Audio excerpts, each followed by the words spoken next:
Directorate of Consumer Affairs, Food and Public Distribution has warned to take action against oil pump or retail outlet that sells adulterated petroleum, which is beyond or below permissible limit as per the Bureau of Indian Standards (BIS). In a press note issued by Director of CAF and PD, K. Bono warned to seize or close down concerned oil pumps or retail outlets if they are caught selling adulterated petroleum. The press note also informed that an inspection team comprising of representatives of CAF and PD, Wet and Measures Department, IOCL, BPCL, HPCL, NEL led by OSD, POL, CAF and PD, Haubam Bobby conducted surprise inspection at MS Kanglei Park service station in Luang Sangwam today. It further appealed public to submit a written complaint to Directorate CAF and PD in case of any suspicious in pilferage quantity or adulteration of petrol products.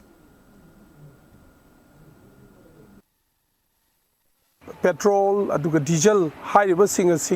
magi purity, density, quantity, shuna, pangbra, china sing basini, aquina, check tozeriba, the status sigi, pam kudima, aquina, check tobang of Jadragasu, across all districts, across all types of companies, Simayamgi, retail outlets, sing a sequay, shuna covered tobang of Nava, randomly select Toroga, the minor Quigiti, Machina, surprise, checking the inspection, aquina, Tozadoriba, Nasi Aquina inspection Sigi Ahanba Uina Imphal East District Laiba MS Kanglei Park Service Station Luang Samam Machida Koi Nasi inspection Sigi Ahanba Huzavani. The high reversing a Sequina Dum Tenazavada Quigi acceptable range Gimadunda Laibang Actani Aduga further Quigi purity C Amuhena section Yang Nabagidamakta IOCL the Su sample sing collect the Vigre Asang Bahena Chumba finding a do Amsu Koi Launaba Honazagani.